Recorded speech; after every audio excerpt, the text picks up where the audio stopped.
Hey everybody, it's Jason Blaha here. You guys know what time it is. Time for another client lesson update, which is for many of you guys have said your favorite series that I'm doing these days. So if you guys enjoy these, please remember to click like down below. Help keep the likes higher than the dislikes. It would be greatly appreciated. One of the things that I've noticed when working with clients, and I think this is generally true when dealing with lifters in general, people get caught up in the idea when we are training for strength that they have to always push their primary lifts, their classical lifts, these things all the time. And the problem you have with a lot of clients, particularly when you're virtually coaching, it can be at times difficult to teach technique over Skype, over form videos, things like that. For some clients, it works phenomenally well. They learn very, very quickly that way. With others, you might need 6 months to teach somebody how to squat, 6 months to teach someone how to bench press. And I think that would shock a lot of people out there like, you're kidding, right? No, I've got clients who have 2 years of lifting experience who don't know how to bench press when I get them. And you can coach them for 8 weeks and they still don't know how to bench press. A lot of you guys out there saying, how could it be hard to learn to bench press? Well, most of you guys don't know how to bench press either. So keep that in mind. But you run into these problems, and I'm going to have one right now. I'm even concerned that by the time this video comes out, we're going to have a fight about his bench press because I'm going to make him stop progressing and reel it way in and make him do singles with like 80% of his max and re-rack the weight every single rep. And I'm probably going to make him do it for a month.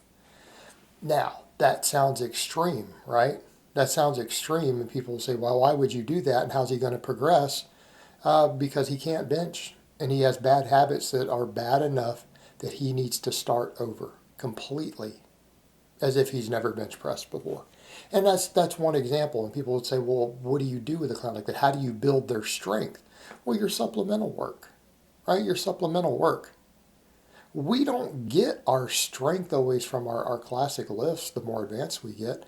Novice lifters get caught in this mindset. And usually this is the problem when you run into is that when you're taking someone who's been a novice and you're transitioning them to an intermediate, you have to get out of their head because they're still stuck in novice linear progression. Okay. And there are people who've been training for years who've run novice programs who cannot get out of their head the idea that I'm supposed to add weight all the time. Right? But they're thinking in terms of classic lifts. They're not realizing that the more advanced you get, the more and more and more your size and your strength comes from your supplemental work. Take it all the way over to what I do. I do nothing but heavy singles on squats, benches, and deadlifts. Right? I don't do any rep work. And I don't even do the classic versions of them very often. Yet when I hit on my PR, my strength keeps going up. 90 to 95% of what I do is rep work on supplemental lifts. Do I get stronger? Yes, it works. Getting clients to understand that that is eventually what their training will turn into years down the road, you have to get them out of that mindset that they're thinking, I've got to just keep progressing on big lifts. And they will progress to the point to where the lift looks so terrible that you want to make them stop doing the lift completely, and they're like, well, why can't I add 5 more pounds next workout? It's like, you can't lift the weight correctly you're doing now. If I took 10 pounds off, your lift would look kind of sketchy. And so getting them to understand that sometimes you have to reel in an exercise down to where it's not challenging so that you can learn to perform it correctly. Because what happens? It's almost an anxiety thing with lifters. When lifters are lifting a weight that they know subconsciously is probably near the limits of their capabilities, and they know they're going to cheat and get sloppy, they can't focus. They can't even set up correctly. They can't even set up correctly. And they will have a large amount of anxiety that you can see on camera when they're filming. Their setups will be bad. They won't have control of the weight, and they're getting overly anxious. They're getting a high degree of psychological arousal to the point where they can't even unrack a weight correctly. All right, when your lifter is at that point with an exercise, you can't progress on it anymore. You have to reel it in. You have to reel it in. You can't let them perform a squat or a bench press anymore. You can still make them bigger and stronger. You just do other lifts. You do supplemental work. For example, if someone's having this issue, could you have them do floor presses to build their strength and size? Of course you can. Of course you can. Why can't they just floor press? You can have them work on the technical aspect of a bench press, and they can make their growth off of a floor press to the point to where their bench goes up. This is, honestly, everyone knows this. If you spent 8 weeks training your floor press really hard and you got a lot stronger at it, would your bench press go up? Of course it would. Not maybe. Your bench press will go up if you gained muscle and strength on the floor press. It'll go up. Same thing with a squat. Work on hip thrusts. Work on other supplemental lifts. Will your squat go up? Of course it will. Reel the squat in a little bit, right? You work on speed boxes. You work on technique. It'll go up. Our max lifts are not always dependent upon us practicing the lift once we're proficient. And here's the other thing. When you guys see me do this stuff where you guys watch what I did with the box squat and everything last year, and then walk in and squat well past 500 pounds without having done any back squatting. None, zero. Nothing but box work and supplemental work. Watched my squat go up, and it's still going up. Only doing singles with chains. It's going up. If that's the case, do we need to perform the classic lift to get stronger on it? No. If we already know how to perform it. Well, if someone can't perform a classic lift correctly,